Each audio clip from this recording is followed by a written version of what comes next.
What is up, my DC Dual Force fans? We just got in this article that is showcasing some new cards that's actually coming out, which honestly, I'm just getting home and I'm just learning about this. And so I thought, hey, let's hurry up, let's get this out so you guys can know as soon as possible. So honestly, I haven't gone over these cards, haven't looked over them. So this is going to be basically brand new to me as much as it's brand new to you. So we'll go with our first impressions and kind of go from there. All right, next season, DC Dual Force is about to begin. This season's all about the Suicide Squad. Many Suicide Squad cards have powerful effects that resolve when a friendly Suicide Squad recruit Suicide Squad recruit is KO'd. We've included 6 brand new Suicide Squad recruits, but that wasn't quite enough. The following Origin set cards have been granted a new recruit type Suicide Squad. Partners in Crime, Punch and Julie, ooh. Killer Frost, okay. Deadshot, Count Vertigo, Harley Quinn, Parasite, Peacemaker, the Cheetah, Enchantress, and Talon. Ooh, Talon is very interesting. All right. Amanda Waller, Tyranny, Bronze, 1-2. It's hidden after another friendly Suicide Squad recruit is KO'd. Create a Suicide Squad recruit in your hand. Oh, wow. So essentially it's card generation. And it could be random card generation. That's actually really good, especially for Bronze. Hides in the shadows, letting her Suicide Squad do the work for her. As each of them fall, she recruits another. The Suicide Squad generation tool should help Suicide Squad decks gather their forces in the early stages of the game. Oh yeah. Yeah, that's actually really good as far as power. For a Bronze, it's pretty nice. I'm surprised that she's a Bronze. As powerful as Amanda Waller is in the lore, it would definitely surprise me if she was like a gold card or something. Suicide Squad has familiar faces, but also brand new ones. Bloodsport, Silver Anarchy. After another friendly Suicide Squad recruit is KO'd, deal 2 damage to each enemy leader. Okay. Oh, King Shark. Oh, they're bringing them in. Gold. Hunter. King Shark can attack damaged recruits while he's exhausted. What?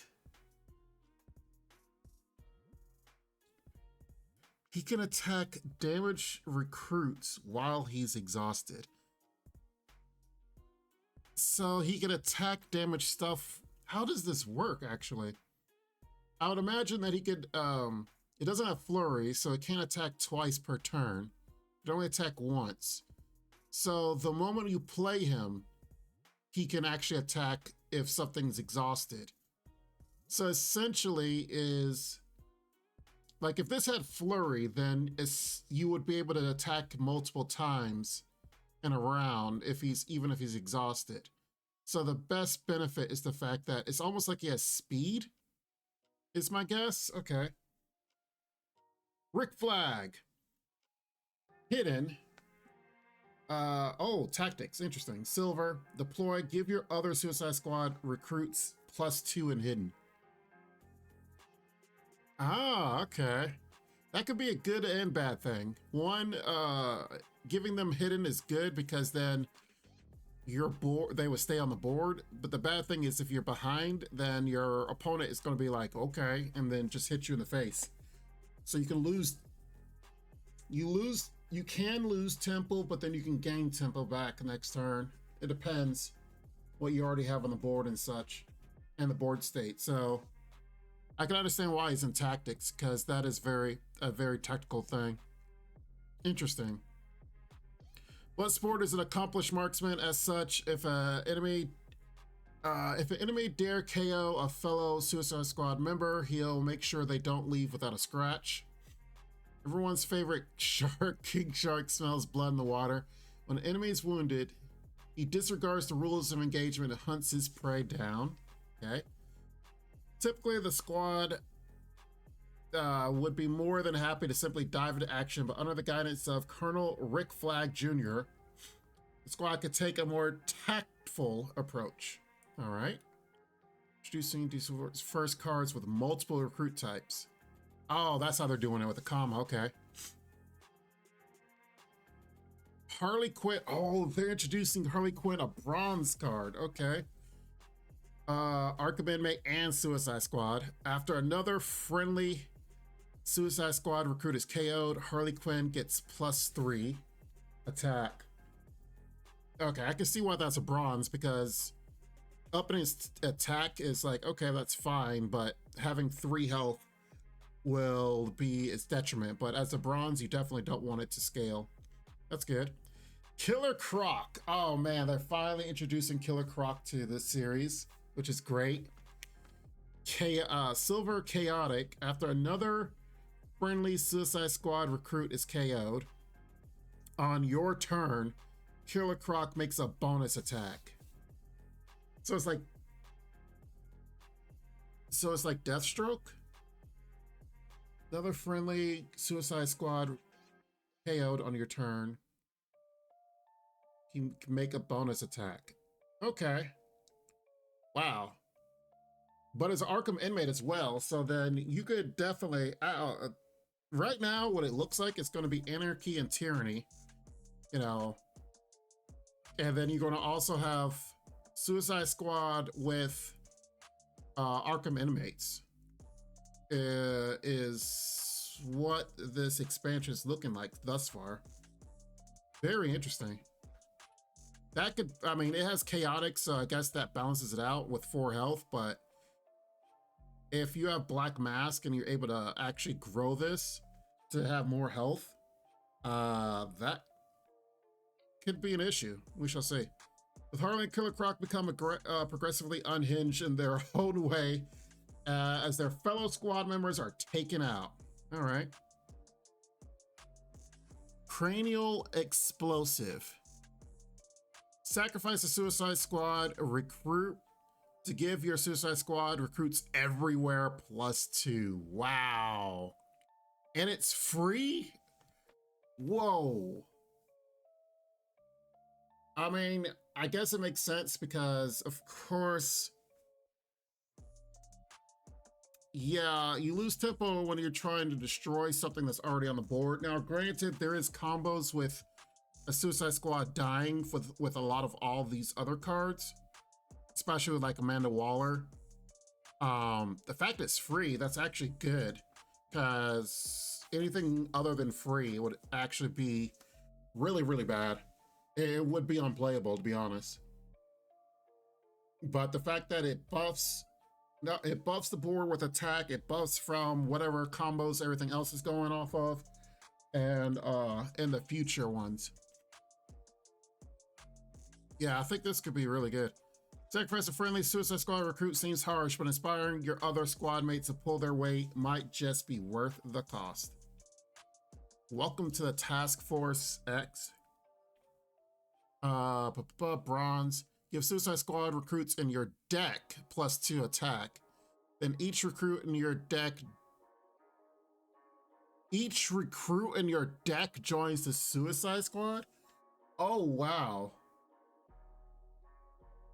So you don't even need to, wow. So this literally gives all recruits in your deck the moniker Suicide Squad. Oh, wow.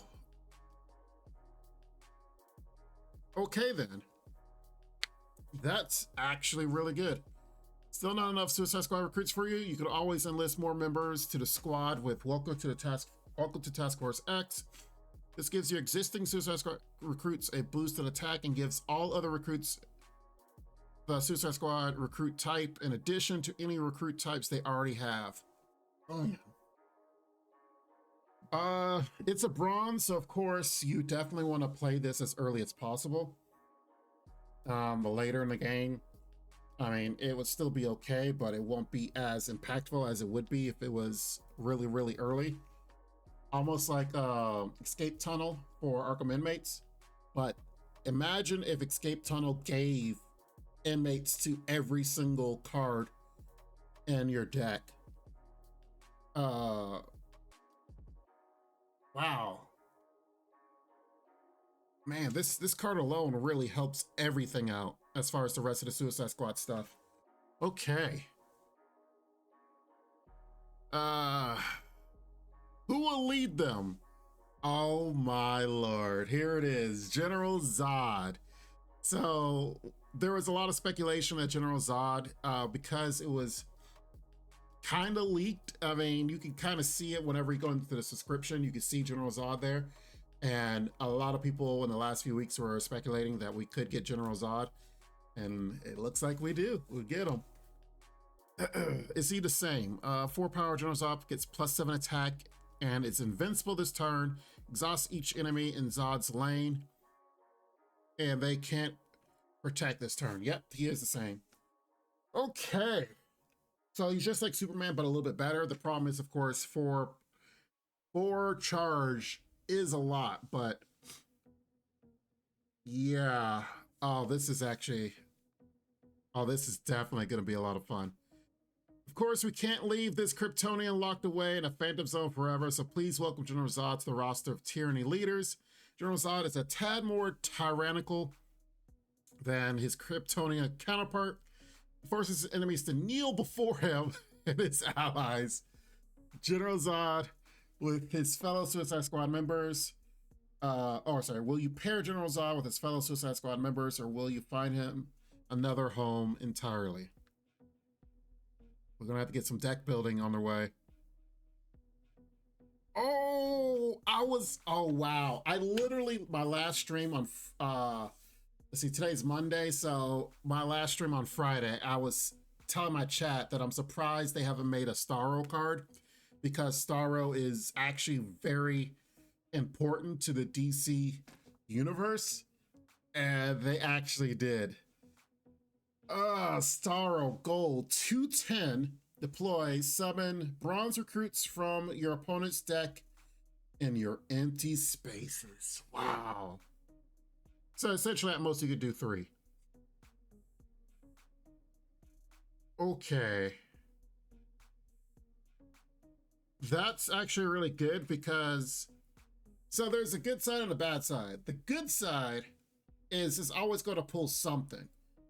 Unless your opponent's not playing any bronzes, and of course typically there's going to be a lot of bronzes, more so bronze than any other value in your opponent's deck still, even in the late game. And it's going to definitely put units on the board for you, and there's always going to be something. So then, like, if you're behind, bam, you put something on the board, at most 3 units. And of course, it's going to be randomized, so you don't know what you're going to get. You have an idea though, depending on your opponent. You're definitely going to have an idea of what they're going to pull.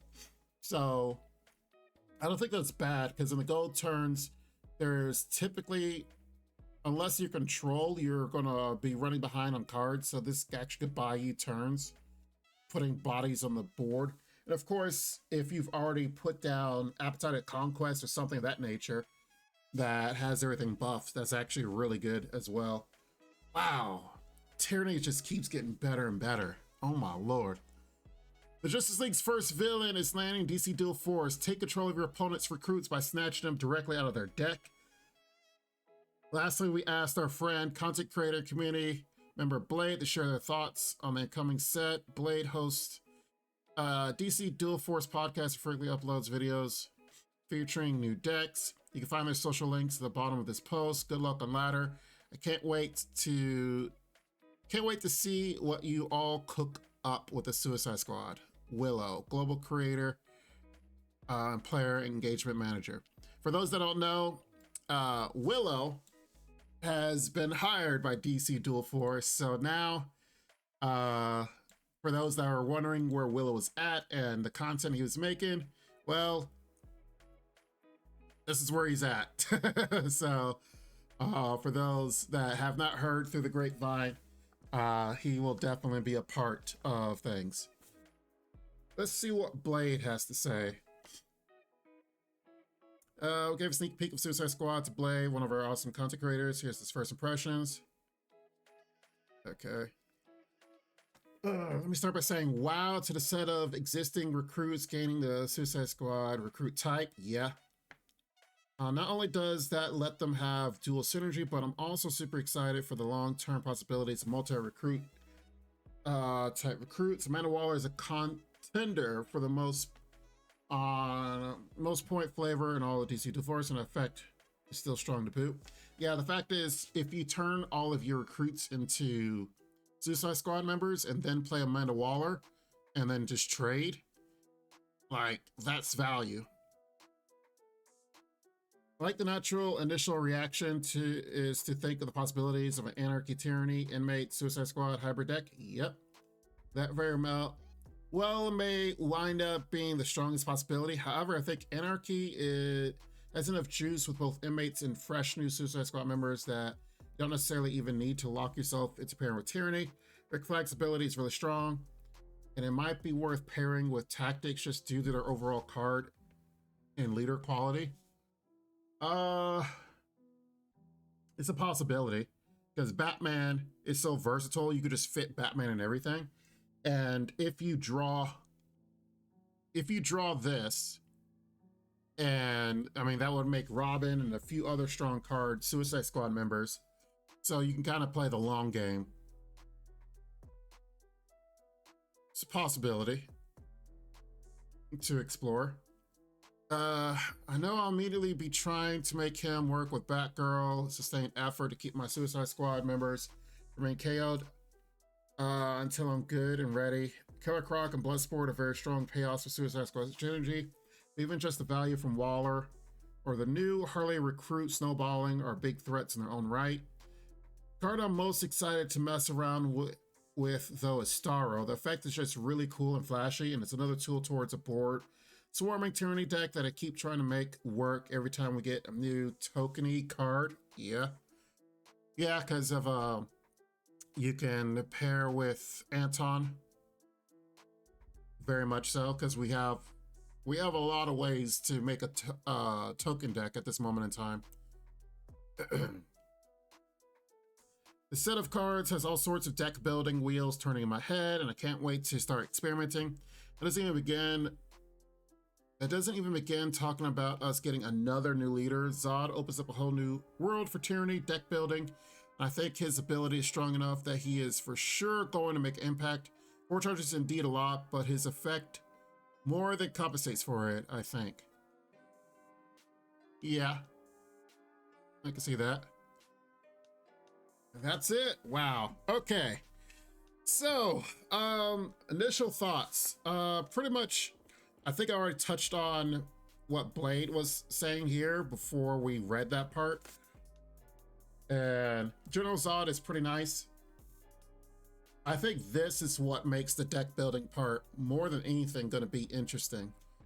Like, this card alone opens up the potential for a whole lot, because the fact that you could just make all your unit Suicide Squad members is so good.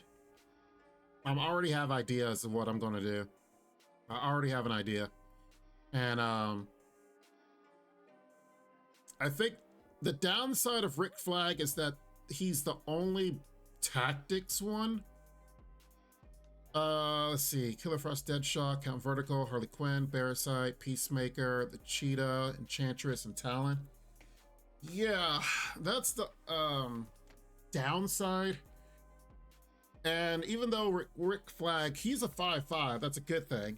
And he has Hidden. And then he gives Hidden to pretty much everybody else. It's gonna be very interesting trying to put him in, honestly. Of all the Suicide Squad cards, I think he is probably the weakest. But it ends up being almost like a Catwoman thing, where she's the only Arkham inmate in Tactics. But there's not a card that literally makes everything Arkham inmates. So that would definitely change things up. I can see this being a good thing and a bad thing. Because, say, if you're up against aggro, you probably don't want to give all your other units Hidden. But if you're kind of mid or ahead, that's giving stuff Hidden is fine, because if your leaders are full health, then you don't care if they actually, you wouldn't care. If they're full health, you wouldn't care whether or not what hits you and you take some damage, especially in a silver turn or silver bronze turn, you'll be okay. And then have that explosive next turn thing. And of course, if it's late game, King Shark doesn't care if he's exhausted, if there's something's already damaged. Yeah, this is going to be interesting. Let's see, 1, 2, 3, 4, 5, 6, 7, 8, 9 cards. So 9 cards. Any of them, so no uniques, unless these are all the cards. Yeah, 9 cards. Not sure if these are all the cards. They could be all of them, because if I remember correctly in the previous set, it was around 9. Like we had 10 or so. Yeah, we had 9 plus the 10. So that's about right. The new leader being the 10th one. Yeah, I think Starro's a good addition as far as a gold card and for the control aspect of it. My only drawback is the fact that Tyranny has so many good gold cards that just adding another one is like, you could so build like Tyranny. You could literally have Tyranny just have nothing but golds at this point, and it wouldn't even be that bad. It might be a little bit more of a meme, but it's a possibility. Yeah. We're definitely going to have some ideas as far as deck building once these cards come out this week. I'm looking forward to it. And yeah, I'm already having some ideas. So tell me what you guys think. I'm excited by these new cards, especially General Zod. We'll definitely experiment with him, see if he's going to be good, or whether if Ivy's still going to be one of the best as far as Tyranny leaders are concerned. And like I said, this card alone kind of changes things. Like Cranial Explosive is nice and will definitely help, but playing this early it's so good, so good. But tell me what you guys think. We'll definitely get into some deck building in the future, and this is going to be a crazy and awesome week. So I hope you guys are excited, because new cards are always a good thing, and looks like it's going to be a very aggro-oriented expansion, and we'll see how that turns out. You guys take care. We'll definitely be back for more. Make sure you guys like the video. Make sure you guys subscribe, and always tune it here first. More DC Dual Force content. I'll be bringing it to you as best, and we'll analyze all the new things that are coming out. Be safe, take care, and bye-bye for now. Make sure to check out the extra content on our Patreon page, and thanks to our current patrons.